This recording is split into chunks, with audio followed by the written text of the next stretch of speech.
morning. I'd like to welcome you to the session we have today for Createch. We are talking about film and the high-end TV market. We are joined today by Stephen Knight and Adrian Wotton. My name is Elizabeth Diafaria. I am the Senior Advisor to the Creative Industries Trade and Investment Board, working with Annette King. We are working with all sectors of the creative industries of the economy, from film, fashion, music, publishing, advertising, you name it, we cover many, many sectors.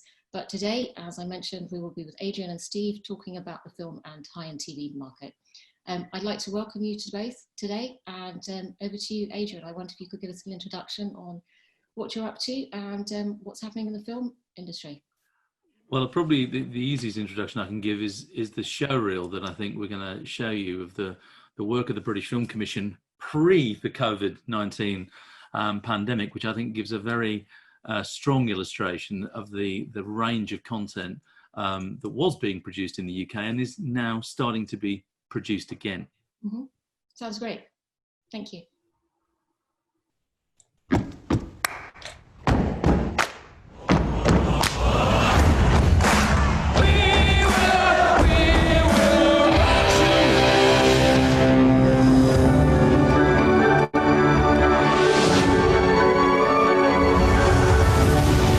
I stand by my oath, loyalty to wishes 3. I'm kidding. Watch this. It is my honor now to open this door for the moment the entire world has been waiting for. Here we go.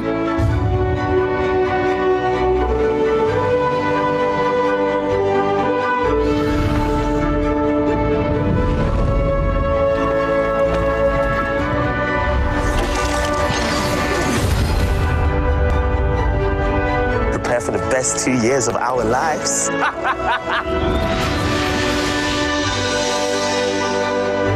Stefan, please talk to me. Is it a bit like a party? I think it is like a party. You need to find out. I don't have time. I'm too busy doing your jobs. What? A normal person. Yeah, a normal person. What makes you a normal person? Well, I don't believe in God. I love it when he does that.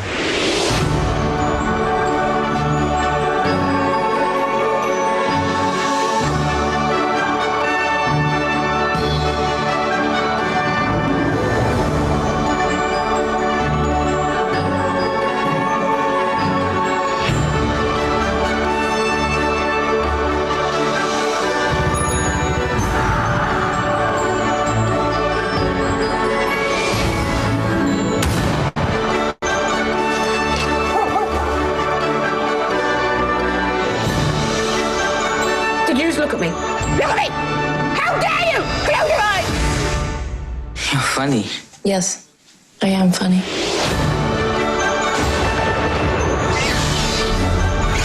Now is the time to choose a side.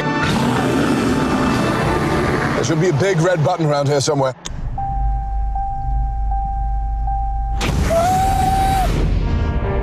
You can't choose who you're attracted to.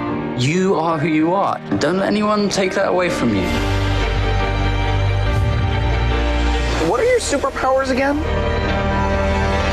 I'm a computer engineer.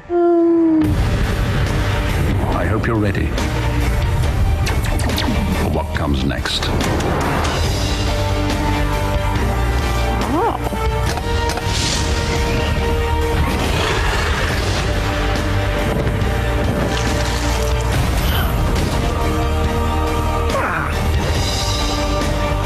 We have a job to do. You're coming with us. No way. This guy's a real ass.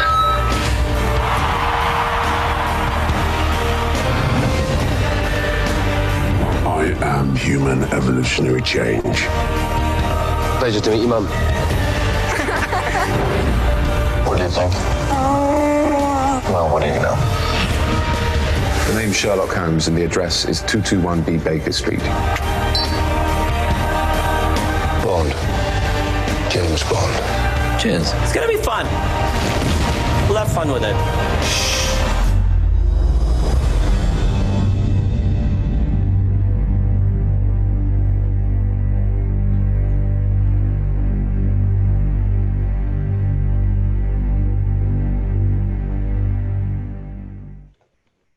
So as that modest and understated showreel indicated, and the work of the British Film Commission is obviously integral to that, is that we were enjoying a huge success in the UK.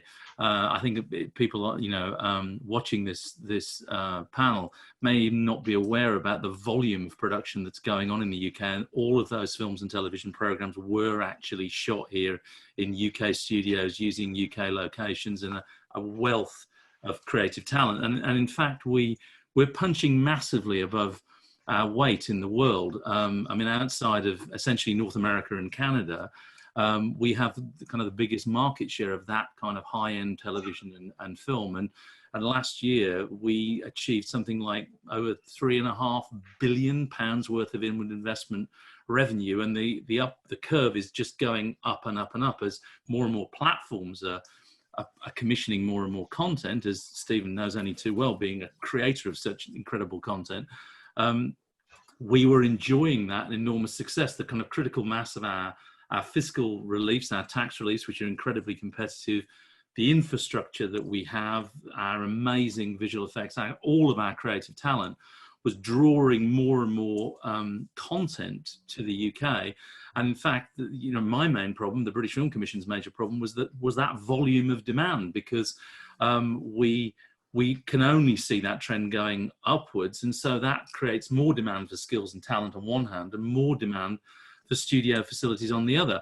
But of course, COVID stopped all of that. And when we actually halted production in the UK in March, there was something like £1 billion worth of production frozen on stages across the UK.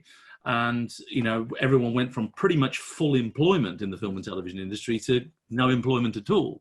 And so our work at the British Film Commission was very much focused on recovery and getting that production up and running, because we believe fundamentally, and I hope Stephen would agree with this, is that the things that made Britain so attractive, made the UK as a whole so attractive to film and television production, are still there. The underlying strengths haven't gone away because of the pandemic. The pandemic interrupted that activity.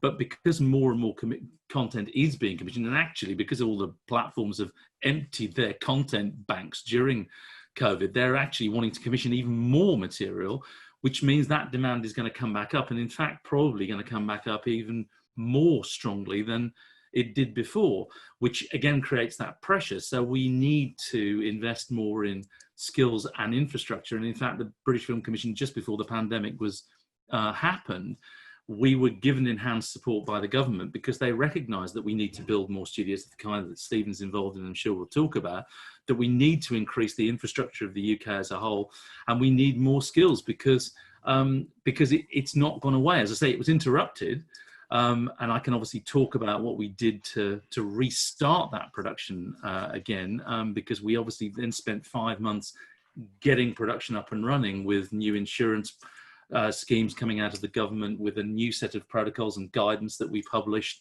with new quarantine exemptions to get that restarted. And I'm pleased to say that where we are now is pretty much all the UK production that was suspended or postponed, billions of pounds worth of inward investment as well as domestic, is now restarting again. And we're seeing thousands and thousands of people in film and television go back to work. And our job now is to pull that plug out of the pipeline and get more infrastructure built, so that demand, because we project that it's something like we think that if we can get the pipeline back up and running, that by 2024 we could more than double the inward investment we've got now to something like 6 billion from where we are now. So there's a real prize for inward investment. And I think the last thing I should say before stopping is that it's also going to be more and more studio based. And for the Createch, the thing that's really exciting about film and television production is that the way in which digital film production based within studios, virtual studio complexes, is coming online. And we're going to see more and more and more high-tech studio developments coming online, with our visual effects companies heavily involved in this. And we're real world leaders in that technology. So it's very exciting, the combination of digital technology and physical infrastructure that will push the industry forward. That's amazing, and it's so exciting to see. I mean, obviously from the showreel and just the amount of the sheer quality from our production, from our talent, from across the whole industry, and post-production and editing, and as you say, visual effects. But I think that what's key also is that we really have such world-leading programs that we have exported as well. When you think about Blue Planet, when you think about actually Steve's Peaky Blinders, and you just think about everybody at Downton, everybody knows all these programs around the world, and sort of like, however British or what we're doing. But I think also, as you mentioned, what is key is the inward investment. If we look, over the last 4 or 5 months in lockdown, just seeing the sort of like agreements that we've had for the new film companies, and certainly for areas like, I mean, who would have thought that Made in Dagenham, from where the car factory was now going to be a film factory, a film location, and sort of like a film industry. So they have a go ahead for Dagenham, for Reading, for Ashford, and Steve, I'm really keen to hear about what the go ahead, and fingers crossed everything is going well for you for Mercium, because it's very exciting to see something going in the Midlands. Absolutely. I mean, I think I'm here for 2 reasons, 2 different things that I do. First of all, as a creator of content, of film and television, I mean, I would say absolutely that the UK is the best place for making content, without a shadow of a doubt. Got the best crews, best talent, best everything, and that's why, as well as the very welcome government tax break, that's why we see, those huge US productions deciding to get on planes and come here, because it is the best. And I think that's a message that's really important, that we should get across, that, in the world, there are lots of industries, lots of things that people do. It happens that the UK is best at this. And that's why I think it's really important that we concentrate on it and do what we can to make the best even better as we go forward. And I think the way to do that is hand in hand with the government, because there's no question the tax break that already exists is fantastic and helps. But also, it's great to feel as a creator of things that you are in an environment where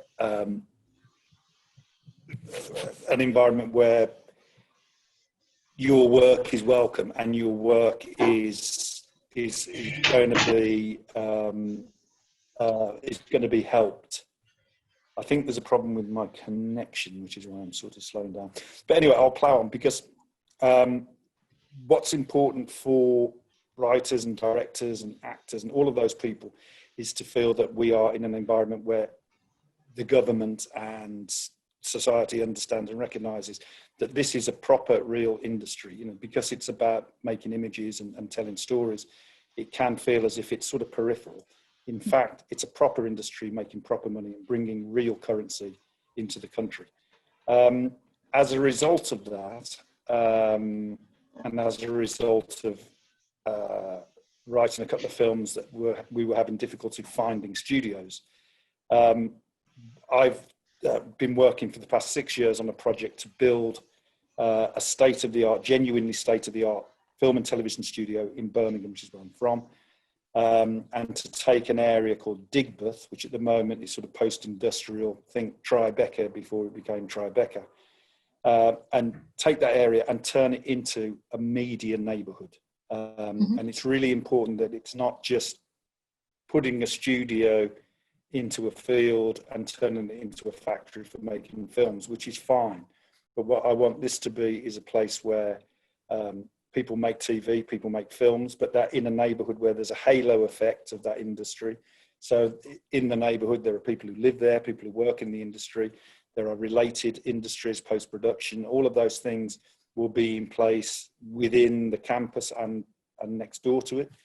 I use the word campus on purpose because one of the main purposes of this whole thing will be that this will be a place where the next generation of technicians and craftsmen, actors and writers and producers learn their trades and their crafts, because we are involved with Birmingham City University, the BBC and the London Film Academy. He will be opening the Birmingham Film Academy, where we will be making sure that a young generation of people who are interested in the media are not just taken in and taught how to make tea and coffee. They are taken in and given an education which will mean they will be the workers for this massively expanding industry. And the idea that it may double in size is quite mind-boggling. So we need lots of people, we need lots of space. But also, I think the COVID hiatus has also been a time when we've all been able to pause for breath. Not so much writers, because I think writers have carried on, but we've been able to pause for breath and think about what does the future look like, actually. Because COVID makes certain things impossible, but COVID has also offered up certain new possibilities, which I think, I believe we were heading in a certain direction at 2 miles an hour. We're now heading in the same direction at 200 miles an hour as a consequence of what happened, because we have to think differently about how we get those images captured and how we get them onto a screen. And I think it's going to involve technology that hasn't even been invented yet. Absolutely. Yeah. And I think that at Mercian, we're working with Jeremy Silver at Digital Catapult, and as I say, the BBC. We're also speaking directly to some of the tech companies who make and produce, the wizardry for films. And we want this to be a crucible. We want it to be a place where research and development takes place, but within the context of what is researched and what is developed will be used for making real films. And the same with the education for young people. The work that they do will be real work on real projects. So the idea is, Birmingham has always been a place of factories and where things have been molded and made and shaped. That's going to be exactly the same with images and with TV and film. And we're also computer games, video games, artificial reality, all of those things will come together in this one place where we can, the most important thing I think we need to do, we're world leaders at the moment, we need to stay there. And in order to stay there, we've got to keep moving faster and faster and faster. And so I think, this is the time when government can come on board, private industry obviously is on board, and just take advantage of the fact that there are some very bright people in this country who are doing great work. And that, this is what Britain is now known for. And since we're now, out there on our own, this is what we should be really making an effort to emphasise. Absolutely, it sounds amazing, and I'm really excited to hear it, because also I think, certainly regionally, it's important that we do look around the whole country, and it's not just sort of like London centric. And I think that by having, you've also got sort of like, I don't know what's going to happen, sort of like HS2 going on to that area, but equally sort of like, and how we've all seen how technology, we don't need to all travel everywhere. We're all managing by Zoom, sort of. But my slogan is geography is history. That's how I describe it. But I think what is key, and you're right, from the pandemic, how we have all had time to sit back and think, and apart from writers, because if you look on, certainly you look on the TV and you look on the content, and we've seen the explosion from sort of like, whether it's come from sort of like Disney Plus, from Netflix, from Hulu, from BritBox, we're looking at the streaming services. And I think, what will happen then with the BBC? I mean, there's obviously going to be talk about the next funding models, but I think that if you look at what we have, we know that we have always had a very high end and a very sort of top TV industry and film industry. And I think that what your vision and certainly your knowledge from the inside is going to be very crucial, and it's very exciting to hear. Adrian, what is the feeling now on the sort of like with filming getting back to normal? I mean, whatever normal, the new normal will be. Do you see that it's sort of, are you getting positive vibes back from recordings going on at the moment from? No, we are. I mean, I just wanted to say as well that it's very. I mean, as a fellow Midlander, it's incredibly exciting what Stephen's doing in Birmingham, and we really do need a film studio and a complex, a cultural and creative complex in Birmingham of the kind that he's the visionary of, because I think that what's really exciting about the increase in interest and even more demand coming into the UK film industry is precisely, I mean, whether whether accidentally or intentionally, it fits the government's levelling up agenda. The fact is that some of the most exciting developments are going on, not just in London, but, you know, what Game of Thrones did for Belfast, you know, what's happening in Wales with, you know, the Golden Compass shows and all of the work that Jane Tranter and Bad Wolf are doing in Wales, the Littlewood studio that's being developed for Liverpool, and how Liverpool has really created a focus for itself as a filming city. Plans in Scotland, the work that's going on in Yorkshire, that's Green Yorkshire, that's pioneering. We are having a kind of demographic and democratic expansion of film around the UK, and it's high-end TV that's really driving this.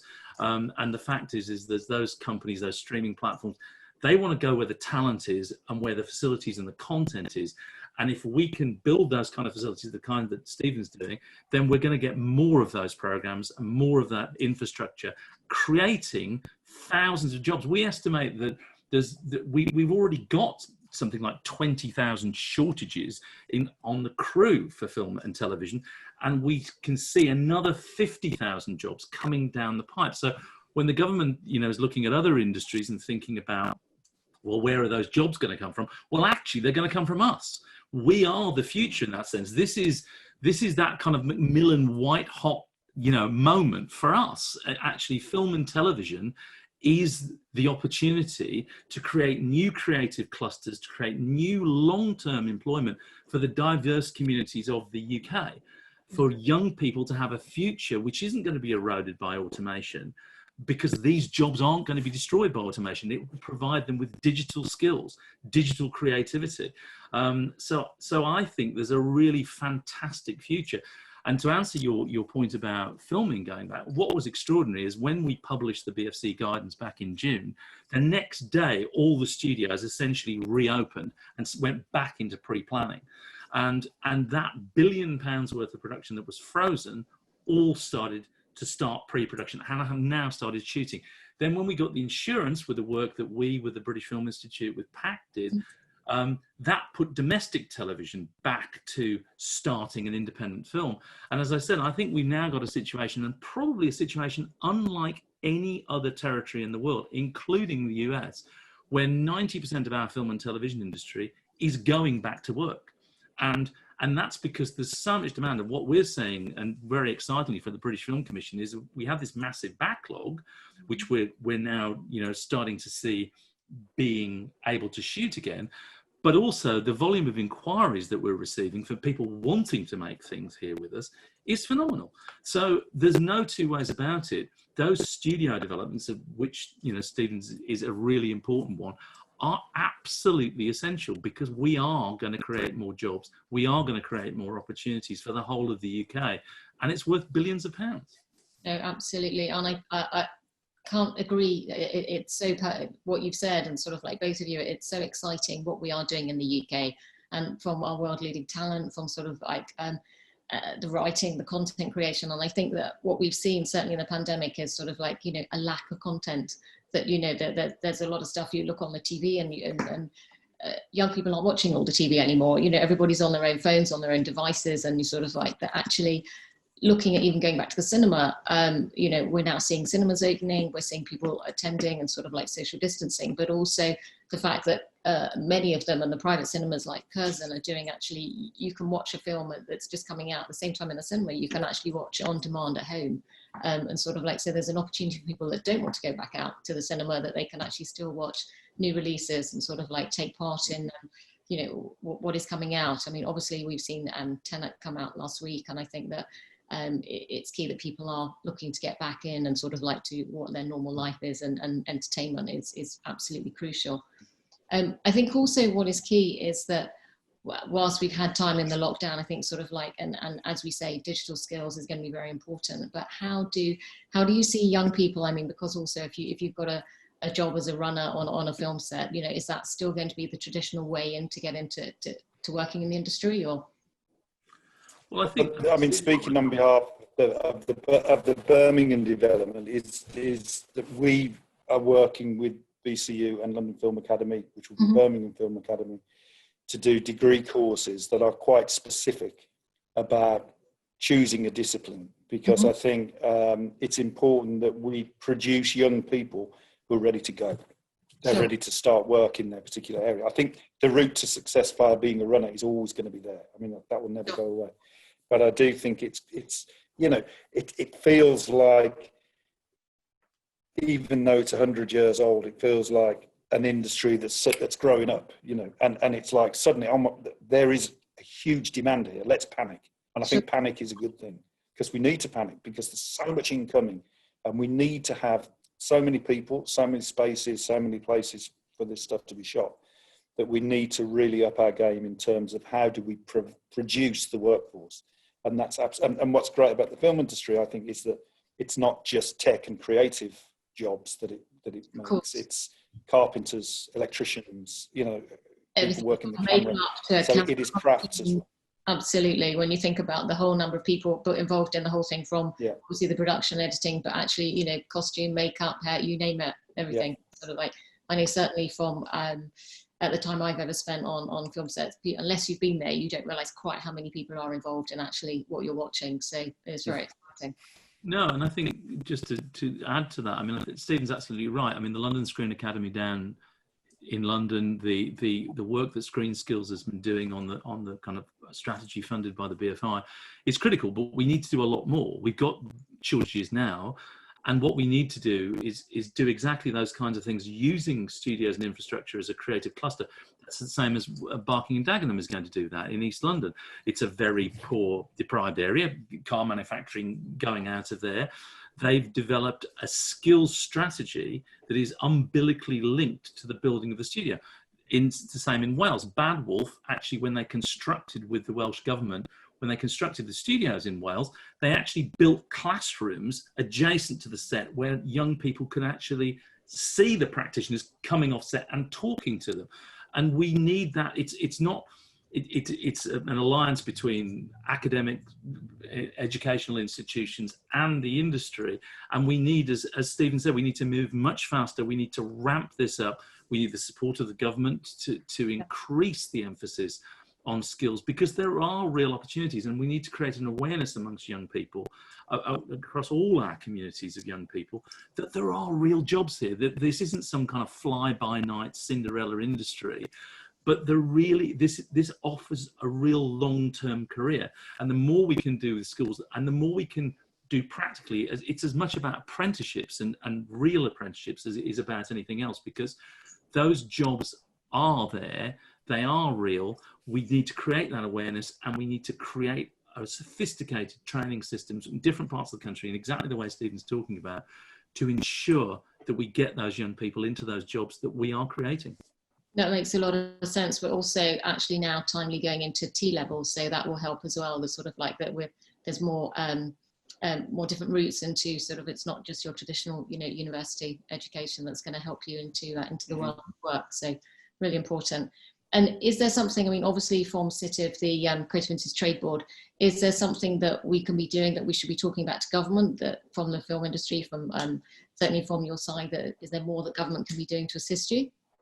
I mean, the government's been very supportive. I mean, they are, in terms of the tax reliefs, and they've been incredibly supportive over recovery in terms of the guidance, the multi-billion insurance fund, the quarantine exemption. So we're very grateful to everything that, particularly the departments of DCMS and DIT, have already done. But I think it is worth saying, and we'll be certainly saying this in the context of the spending round review, is if the government wants to drive further recovery, further jobs, further growth, we're a really good place to start. And actually that additional investment in skills, that additional support, the government is supporting the British Film Commission so that we can help further with studio developments in terms of planning and areas where there are obstacles to overcome. But I certainly think that in terms of skills and the development of skills and infrastructure around the country, more support and more work with the government would be very welcome.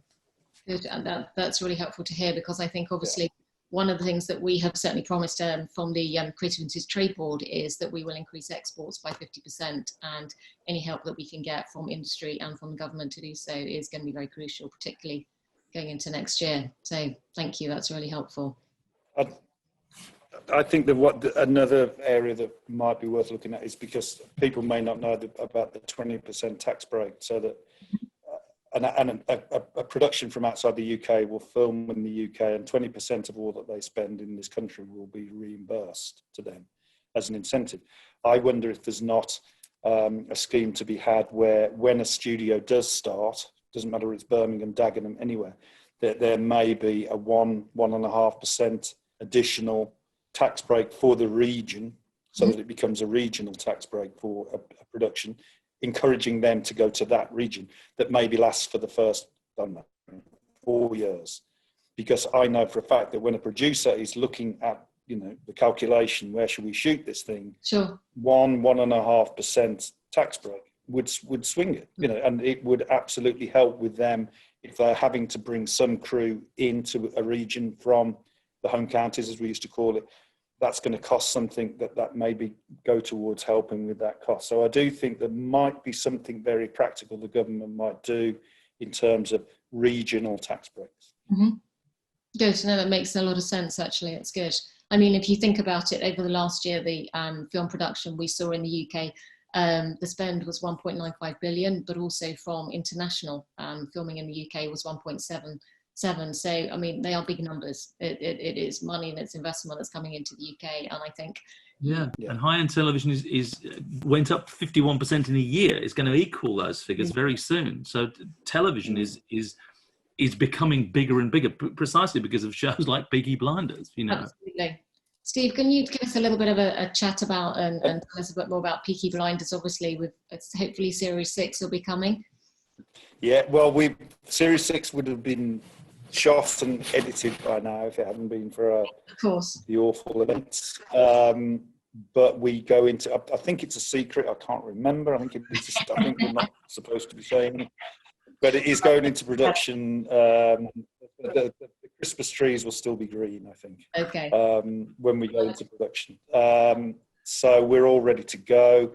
We've got the new regulations, and it's been interesting how little I've had to change in order to accommodate the new way of shooting things. In fact, I can't think of anything significant that has had to change. Any scene that has had to go will be radically altered. Oh, that's interesting. I've got another thing which we start shooting in Morocco coming up.